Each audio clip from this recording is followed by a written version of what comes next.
The Discourses of Christ of the Last Days.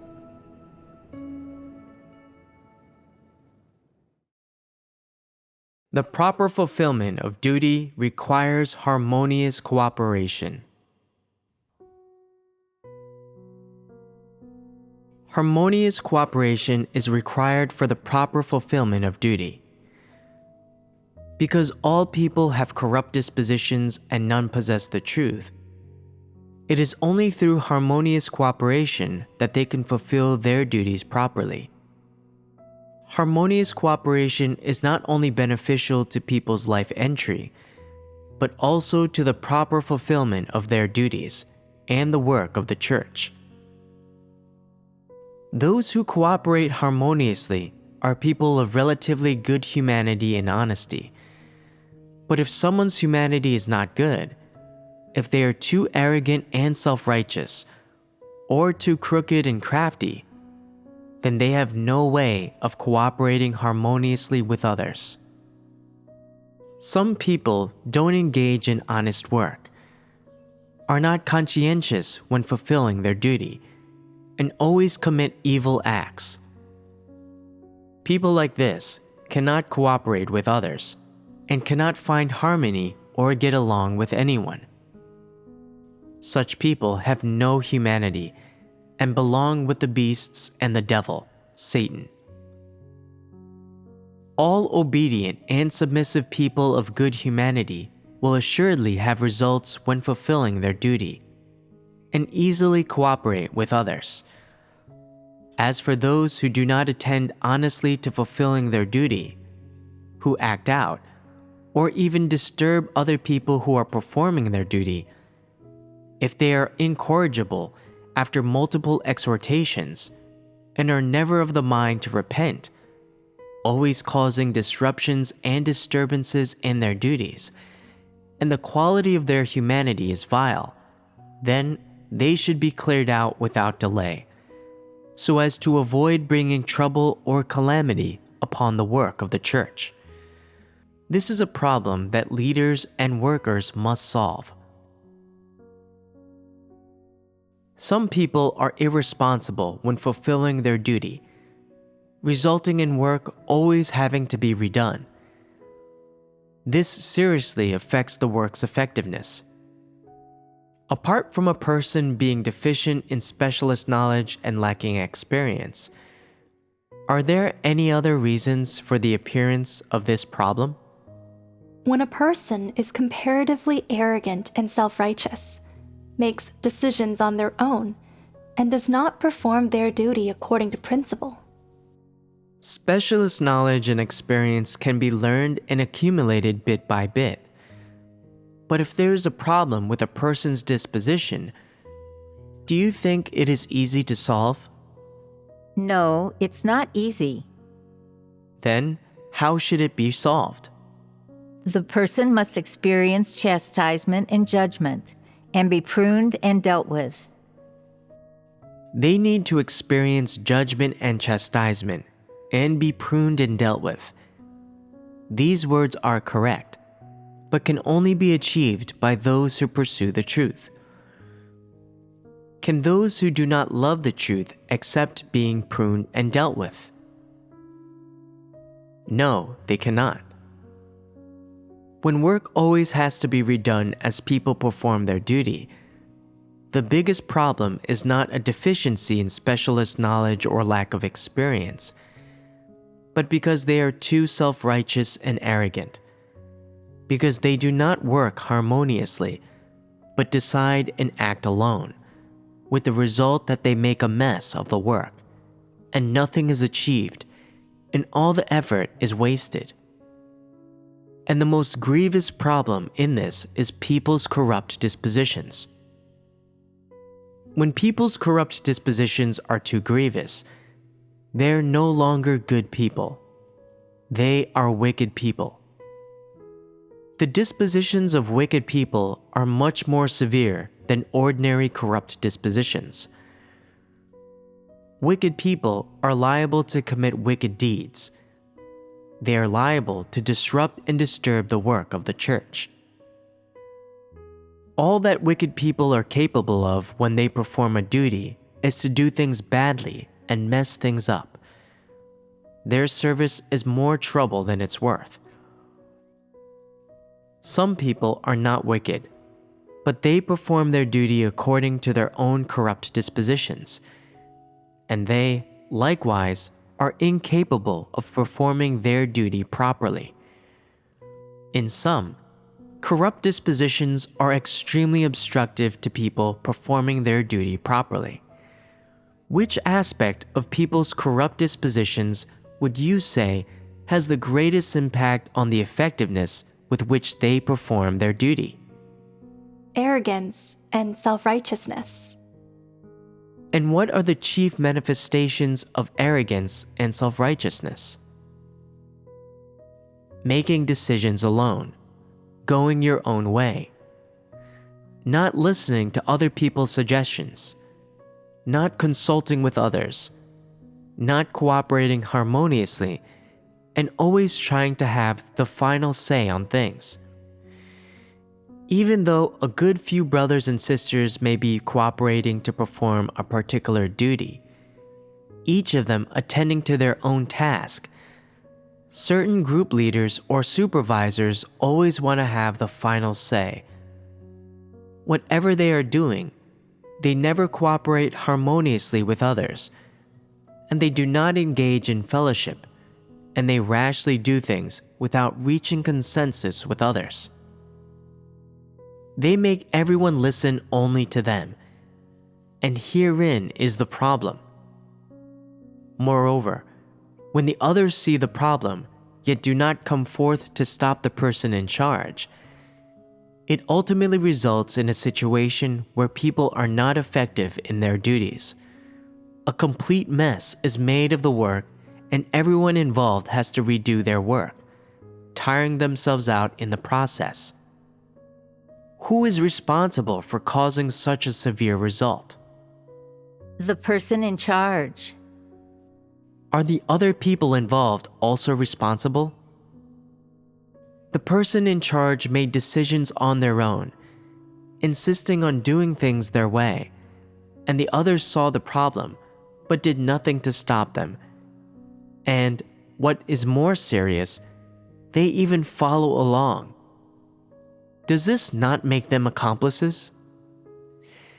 If you do not constrain, block, or expose this person, but instead follow them and allow them to manipulate you, are you not giving free rein to Satan to disturb the work of the church?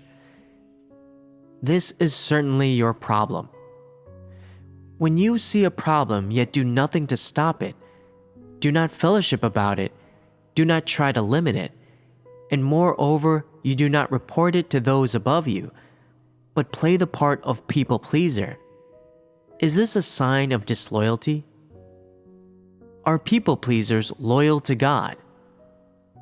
Not even a little. Such a person is not just disloyal to God. They are acting as Satan's accomplice, its attendant and follower. They are faithless in their duty and responsibility, but to Satan, they are quite loyal. Herein lies the essence of the problem.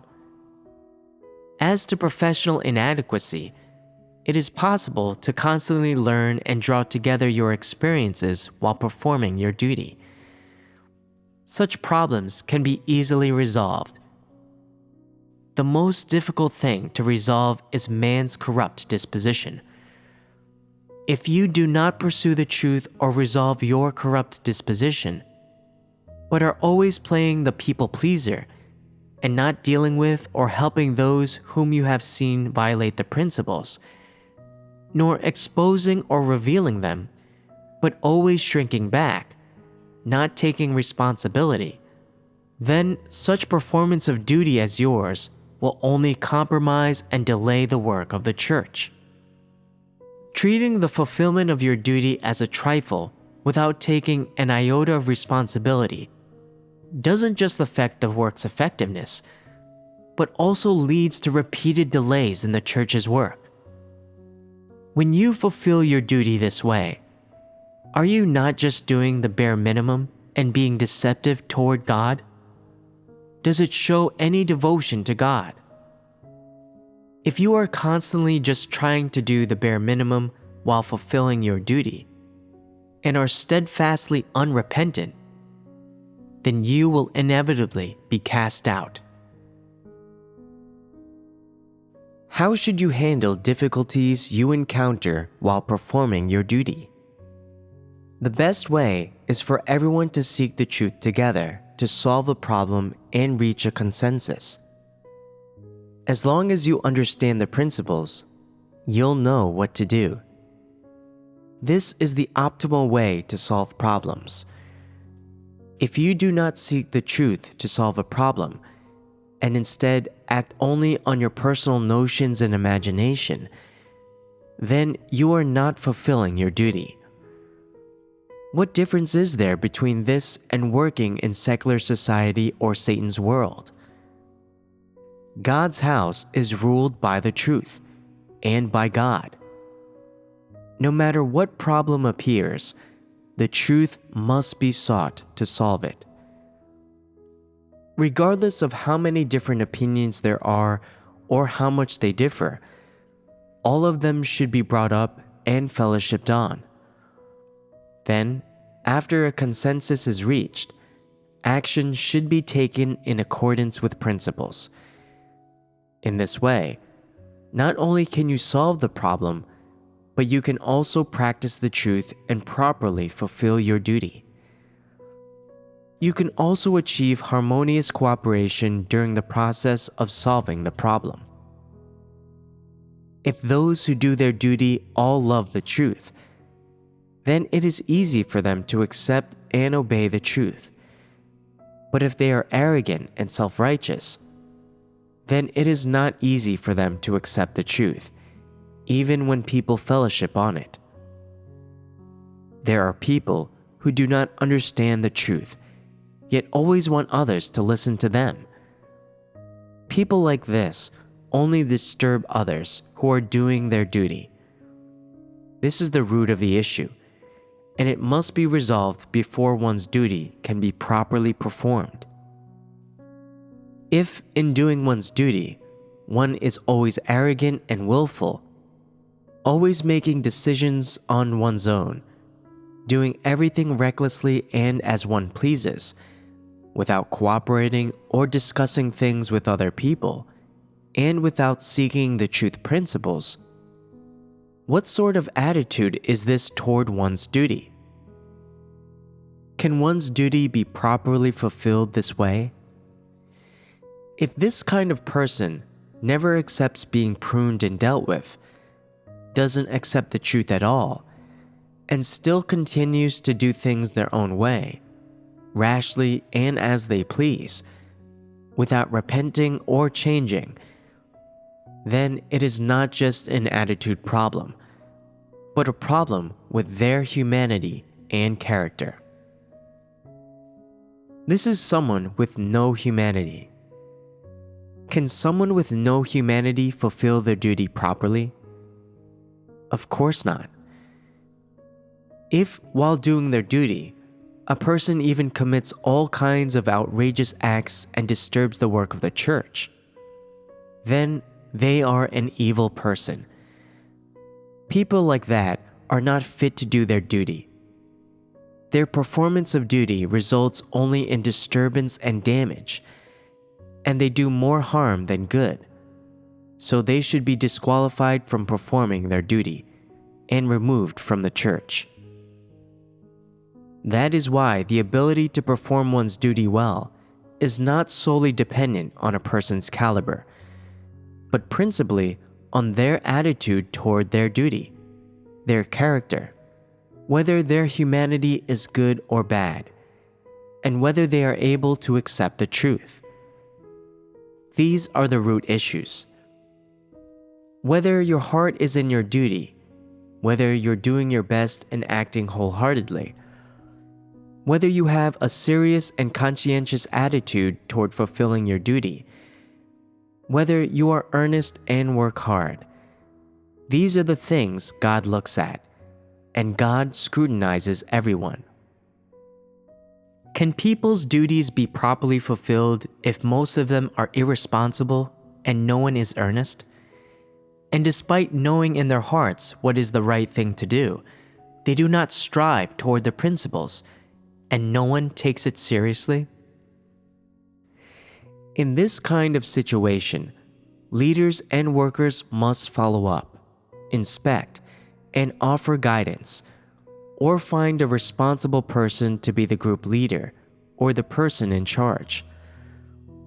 This way, most of the people can be spurred into action, and a good result can be achieved when they perform their duties. If there appears an individual who disturbs and damages, then let them be directly removed. As with the root problem solved, it will be easy for people to be effective in their duty. Some people may have a little caliber, but are irresponsible in performing their duties. They may have technical skills or professional knowledge, but do not teach it to other people. Leaders and workers must solve this problem. They should fellowship with them and encourage them to teach their skills to others, so that others learn the skills as quickly as possible and master the professional knowledge. As someone well-versed in professional knowledge, you must not put on airs or flaunt your qualifications. You should proactively teach your skills and knowledge to novices, so that everyone can perform their duties well together. It may be that you are the most knowledgeable about your profession and lead in terms of skill, but this is a gift that God has given you, and you should use it to perform your duty and make use of your strengths. No matter how skilled or talented you are, you cannot undertake the work alone. A duty is performed more effectively if everyone is able to grasp the skills and knowledge of a profession. As the saying goes, a fence needs 3 posts. No matter how capable an individual is, without the help of everyone else, it's not enough. Therefore, none should be arrogant and none should wish to act or make decisions on their own. People should forsake the flesh, put aside their own ideas and opinions, and work in harmony with everyone else. Whoever has professional knowledge should lovingly help others, so that they may also master these skills and knowledge. This is of benefit to the performance of duty. If having a skill is always viewed and treated as a meal ticket, and you fear teaching it to others will result in your own starvation, this is the view of unbelievers. It is a selfish, contemptible practice and will not fly in God's house. If you are never able to accept the truth and are never willing to perform service, then you will only be cast out. If you are mindful of God's will and are willing to be faithful to the work of His house, you should offer up all your strengths and skills so that others may learn and grasp them and perform their duties better. This is what accords with God's will. Only such people have humanity, and they are loved and blessed by God. What must one do to perform their duty well? One must come to perform it with all their heart and all their energy.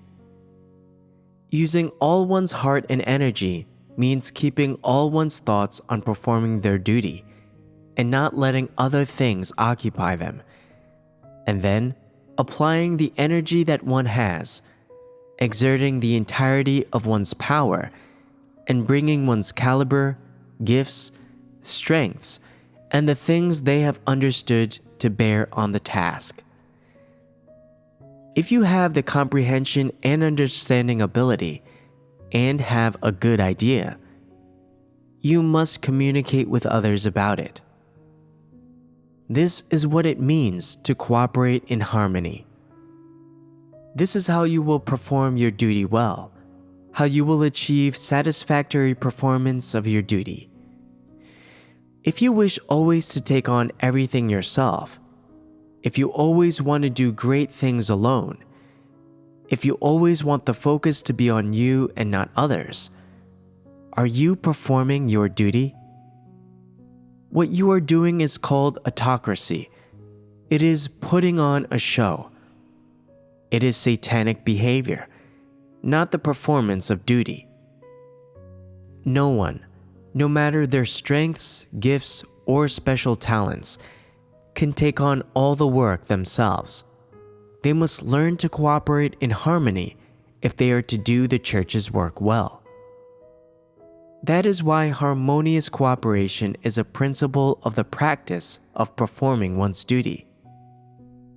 As long as you apply all your heart and all your energy and all your faithfulness, and offer up everything you can do, you are performing your duty well. If you have a thought or idea, tell it to others. Do not hold it back or keep it tucked away. If you have suggestions, offer them. Whoever's idea is in accordance with the truth is to be accepted and obeyed. Do this, and you will have achieved cooperation in harmony. This is what it means to perform one's duty faithfully. In performing your duty, you are not to take on everything yourself, nor are you to work yourself to death, or to be the only flower in blossom, or maverick. Rather, you are to learn how to cooperate with others in harmony, and to do all you can to fulfill your responsibilities, to exert all your energy. That is what it means to perform your duty. To perform your duty is to brandish all the power and light that you have in order to achieve a result. That is enough. Do not try always to show off, always to say high-sounding things, to do things by yourself. You should learn how to work with others, and you should focus more on listening to others' suggestions and discovering their strengths. In this way, cooperating in harmony becomes easy. If you try always to show off and have what you say go, you are not cooperating in harmony. What are you doing? You are causing a disturbance and undermining others. To cause a disturbance and undermine others is to play the role of Satan. It is not the performance of duty. If you always do things that cause a disturbance and undermine others, then no matter how much effort you expend or care you take, God will not remember. You may be of little strength, but if you are capable of working with others and are able to accept suitable suggestions, and if you have the right motivations, you can protect the work of God's house. Then you are a right person. Sometimes, with a single sentence, you can solve a problem and benefit everyone. Sometimes, after you fellowship on a single statement of the truth, everyone has a path to practice and is able to work harmoniously together, and all strive toward a common goal and share the same views and opinions, and so work is particularly effective. Although no one might remember that you played this role, and you might not feel as if you made much effort, God will see that you are a person who practices the truth, a person who acts according to the principles. God will remember your having done so. This is called fulfilling your duty faithfully. No matter the difficulties you have in fulfilling your duty, they can in fact all be easily solved. So long as you are an honest person with a heart inclined to God, and are able to seek truth, then there is no problem that cannot be solved. If you do not understand the truth, then you must learn to obey. If there is anyone who understands the truth or speaks in accordance with the truth, then you must accept it and obey. By no means should you do things that disturb or undermine, and do not act or make decisions on your own. This way, you will do no evil. You must remember, fulfilling your duty is not a matter of undertaking your own endeavors or your own management. This is not your personal work. It is the work of the church, and you only contribute the strengths you have. What you do in God's management work is but a small part of man's cooperation. Yours is just a minor role in some corner. That is the responsibility you bear. In your heart, you should have this sense. And so, no matter how many people are performing their duties together, or what difficulties they face, the first thing everyone should do is pray to God and fellowship together, seek the truth, and then determine what the principles of practice are. When they perform their duties in this way, they will have a path to practice. Some people are always trying to show off, and when given responsibility for a job, they always want to have the final say. What kind of behavior is this? This is being a law unto oneself. They plan what they do on their own, without informing others, and do not discuss their opinions with anyone. They neither share them with anyone, nor open them up, but keep them hidden in their hearts. When the time comes to act, they always want to amaze others with their brilliant feats, to give everyone a big surprise so that others will think highly of them. Is that performing their duty? They are trying to show off, and when they have status and renown, they will begin to run their own operation. Are such people not possessed of wild ambitions? Why would you not tell anyone what you are doing? As this work is not yours alone, why would you act without discussing it with anyone and make decisions on your own? Why would you act in secret, operating in a black box, so that no one knows about it? Why would you always try to make people heed you alone? Clearly, you view this work as your own personal work. You are the boss, and everyone else is a worker. They all work for you. When you constantly have this mindset, is this not trouble? Is what this kind of person reveals not the very disposition of Satan? When people like this perform a duty, sooner or later they will be cast out.